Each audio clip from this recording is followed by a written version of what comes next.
So thank you for staying late on this long conference day. So we'll get us started. Um, so my name is Nelson Alfaro Rivas. I am a simulation consultant with MOSIMTEC. So MOSIMTEC is a modeling and simulation consulting firm. So we focus exclusively on modeling and simulation work. We like to say we live and breathe simulation every day, as opposed to maybe some other companies where simulation might be a side project that's done once or twice a year. We do it year round, so we like to say our skills are always staying sharp. In a previous life, I was an aerospace manufacturing engineer for Department of Defense tech programs before transitioning to consulting work with MOSIMTEC.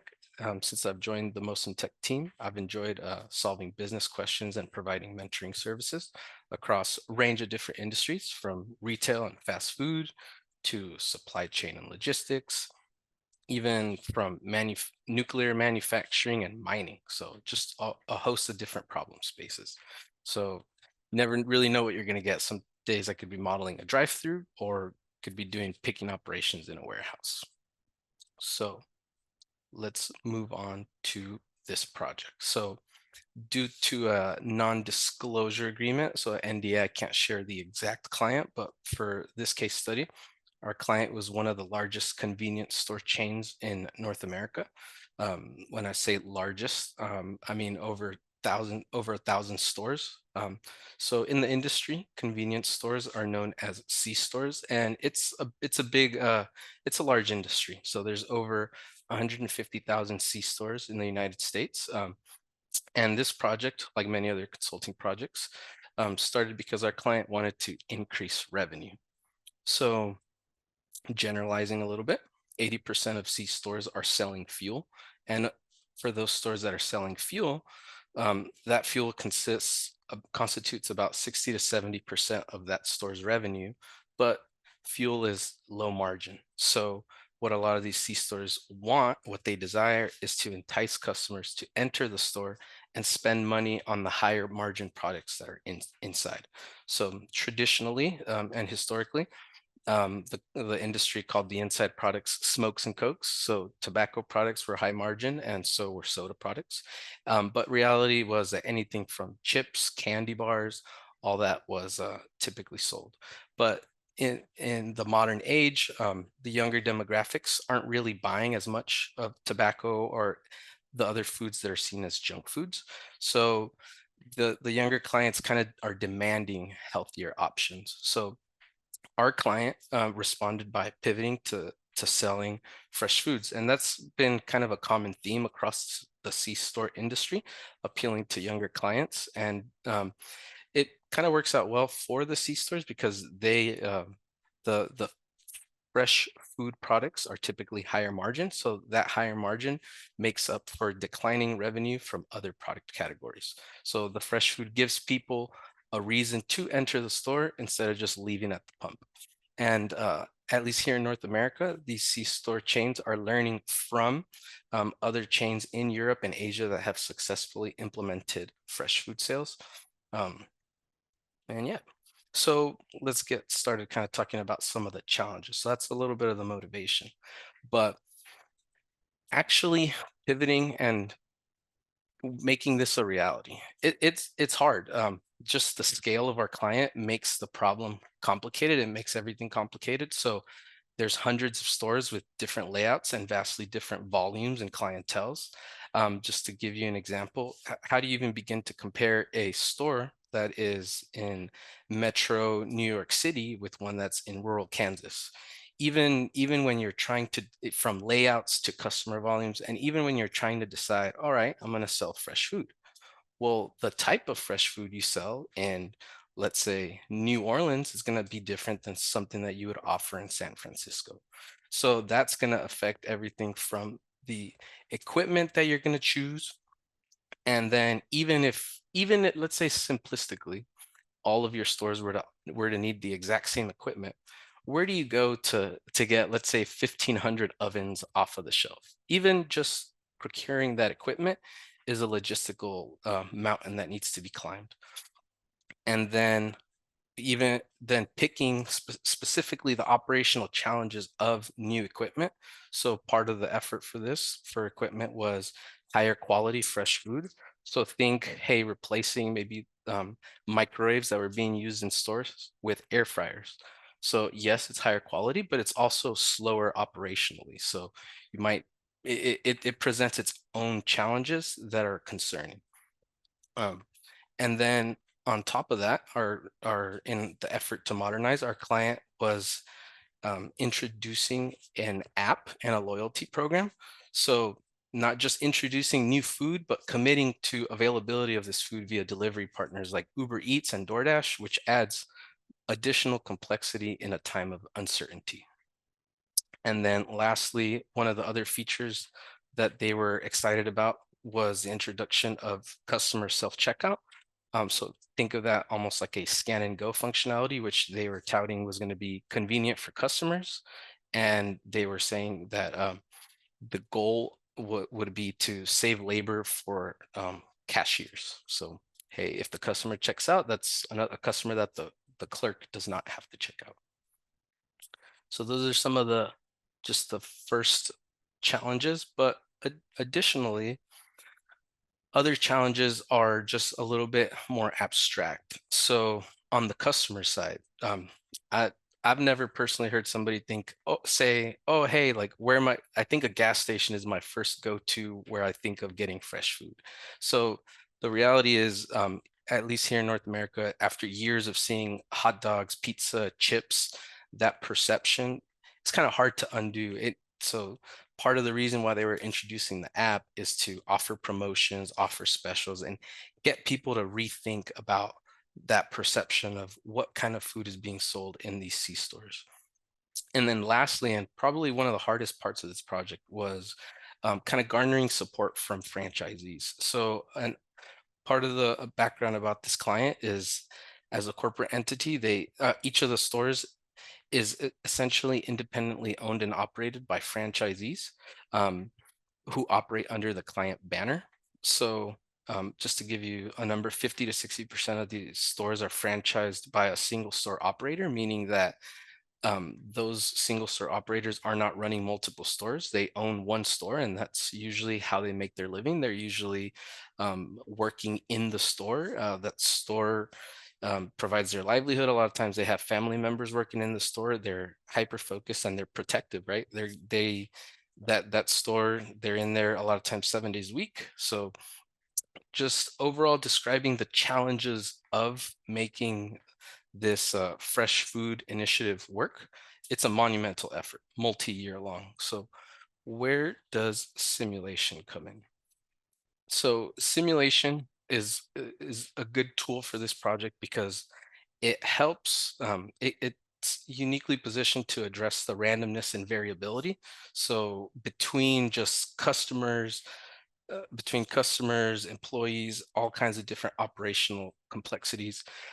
Um, it's way better than than a Excel tool because it can accurately predict store performance in the face of all the different things that I've mentioned. Um, or to, and it's also kind of provides a sandbox environment that's relatively low cost and low risk. Our client gave us an example of in the past when they'd considered doing drive-throughs on their convenience stores. They had previously just went to a store and just slapped a drive-through on a convenience store. So this doing a simulation is just a way better alternative. And then especially for franchisees, it provides an analytical approach to addressing some of their concerns. Like a lot of the times they want to know, hey, if I put more money in the form of labor hours into my store, will I actually see a return on that investment? So we uh, especially the client and us, we wanted to deliver an analytical approach and say, yes, here are the numbers as to why this is worth a worthwhile investment, and kind of garner that partnership between the corporate side and the franchisees. So what did we include in the model? So um, essentially we had a flexible virtual store that was configurable via Excel inputs. So pretty much everything about the store was flexible, including the layout, the product zones. So where we put the candy bars, where we put the, let's say, the fresh food, where the soda was at, where the beer is at, that was all configurable. What food items were being sold, what equipment it was cooked on, everything about the store was flexible. Um, Retail items we included abstractly. We didn't, even though retail stuff wasn't the focus of the project, it needed to be included so that we had it as part of the holistic store system. Customer behavior was in there, so not just how many clients were arriving, what time of day, but what they were buying. And then lastly, and probably the focal point of this model, was the employee labor. So how many labor hours are people being scheduled, and what are they doing? How are the tasks being prioritized? Because most of the time at a convenience store, when you walk in, you see them checking out, but there's a host of different activities that are going on, from verifying deliveries to cleaning bathrooms, throwing out trash, and a lot of things that are happening as a response to customers, such as cleaning, and some other stuff that needs to be done at a certain time, such as whenever a delivery arrives, that are at preset intervals throughout the week. So I'm going to jump into a quick demo.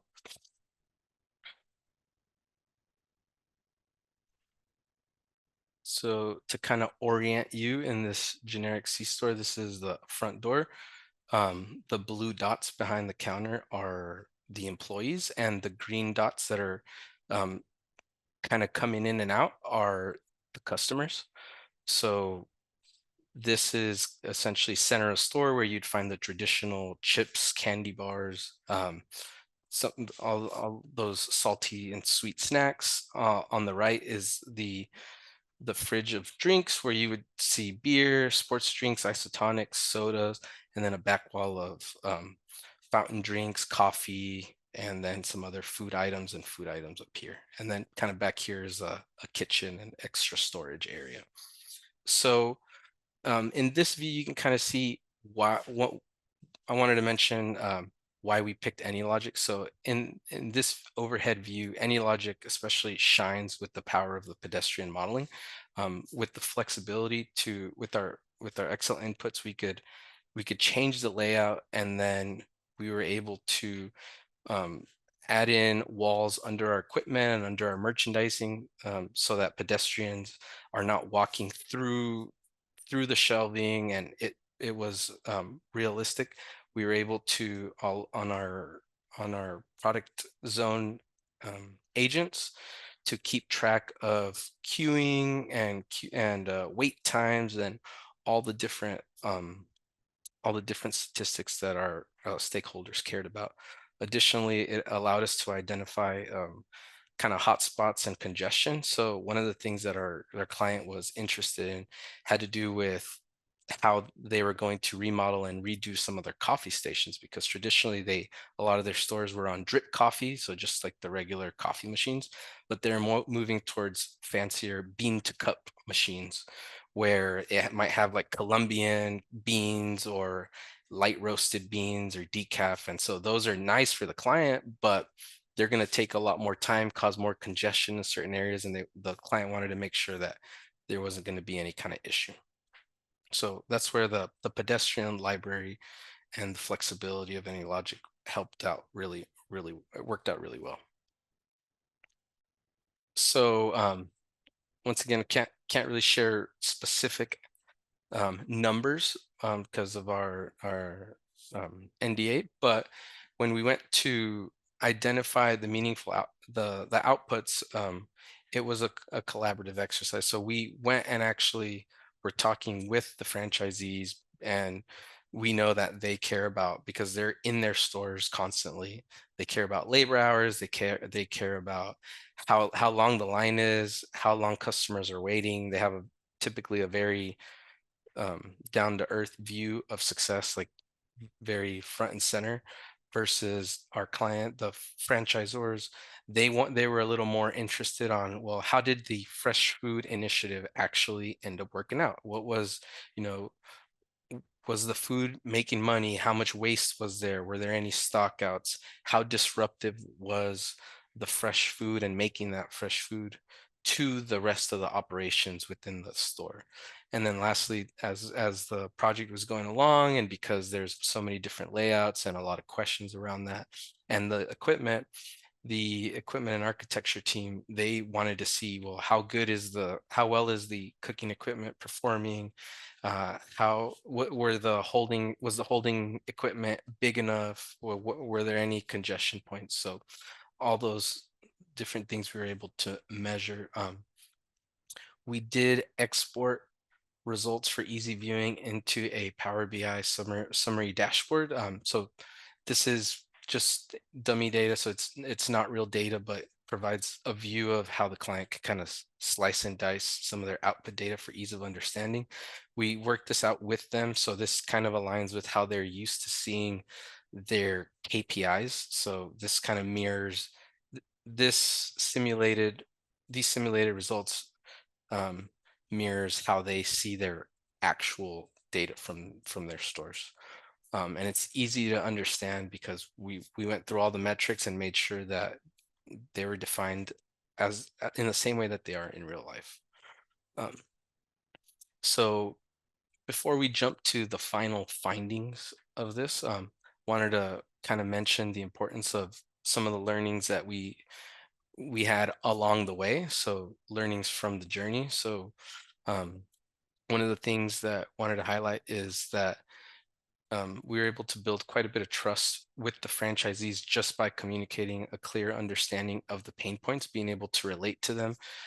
Because like I said at the beginning, they're very protective of their stores. But when you can kind of relate to them and just communicate how you've been in their stores, you understand their struggles.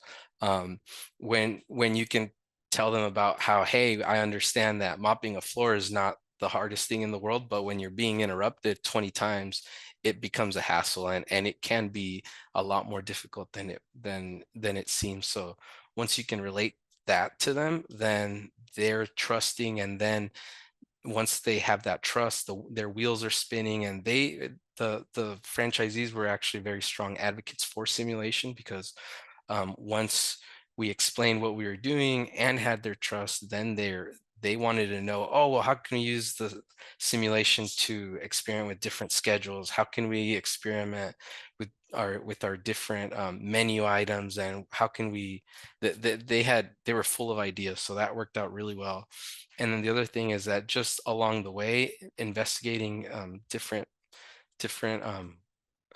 questions that we had led to a lot of conversations around trade-offs, even for seemingly simple questions such as how much food to cook. Well, if you ask the merchandising team, so the merchandising team is the team responsible for deciding what items to sell and what and how many to keep on the shelf at any given time. Well, the merchandising team will tell you keep the shelves as full as possible because having a full pizza looks that was just freshly cooked looks enticing to a customer and can help drive sales. But if you ask the franchisee, well, they want to keep the shelf like half full because in their experience they might throw a lot of food away, and they see that as waste, as dollars that they're dumping down the trash. So um, that even a simple question like how much food to cook is complex. Which cooking equipment is necessary? Well, that's going to be, well, do you ask some just stakeholders from different regions? How should tasks be prioritized? That in and of itself, if you ask franchisees from one store to one store, or if you ask the corporate representatives, they're going to have different answers. So it's all a game of trade-offs. Um, as far as what kind of results the model delivered, we showed that the fresh food initiative can be successful, and we say can be successful because it did require, right, that more labor, because what we found was that the franchisees were kind of scheduling a skeleton crew, so they were operating very, very lean. So I mean, it's to their advantage, right? A lot of them are single store operators. Every dollar that they're paying in labor, that's money that they're not taking home, so they're running really lean. And for these fresh food initiative for this fresh food initiative to be successful, you need to spend more time cooking, especially when you're doing food delivery. But at the end of the day, if that investment in labor was made, because fresh food has a higher margin than non-perishables, it can work. But that kind of highlighted, along with the next point of food delivery can be disruptive, is that if you start getting that much more food, it requires a little bit of like a mental shift. So at what percentage of food sales does it start to do you start having to shift your mindset to more of a restaurant view than a store view? So we were having those conversations with the client, and it was very, very eye-opening.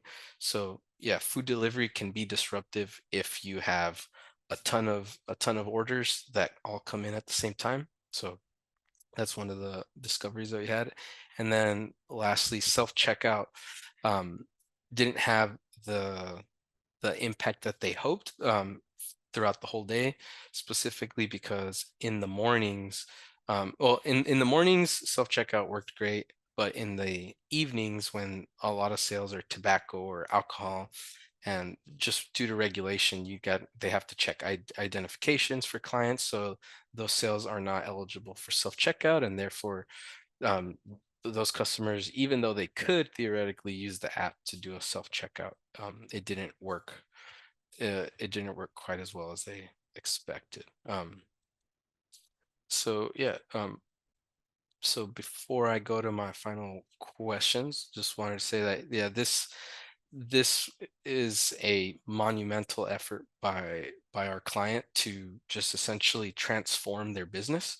And there's a lot of other stuff going on behind the scenes, such as logistically, they're going to try to optimize some of their supply chains so that they can distribute some of those fresh food ingredients to these stores. But that's hopefully a project that will win in the future. So with that, I'll transition to any questions.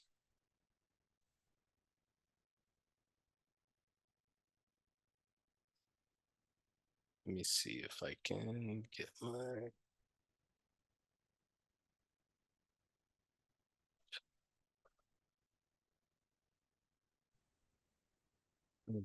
Do you see the Q&A Okay, box at the yes.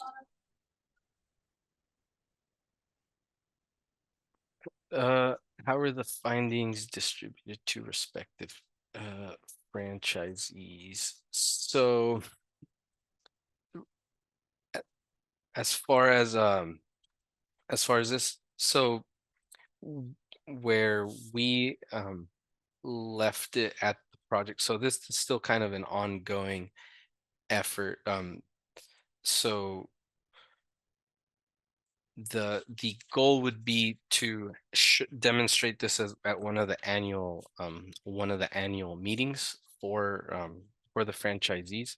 But this right now, because it's kind of in the future, it's still a little on the hush hush. Nothing so far has been cemented, so that's a little bit complicated. Question from Alina: working simulation. On one hand, it's become, but human factors makes more sense. How did you fine tune the logic? For example, on your demo, no one used it to. Okay, that's a good question.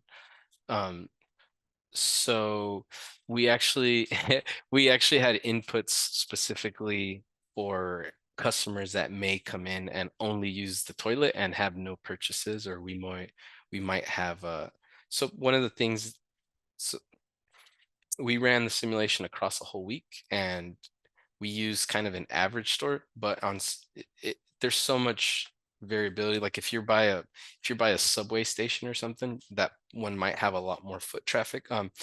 But we just used some best estimates. We met with operators from different stores and just made some assumptions. So at least it's not perfect, but it's good enough for some business decisions. Uh, yeah, I'd say outcome of the project in one sentence. Overall, I would say we proved that um, the fresh food initiative can be successful, but it requires partnership and an investment in labor hours from the franchisees.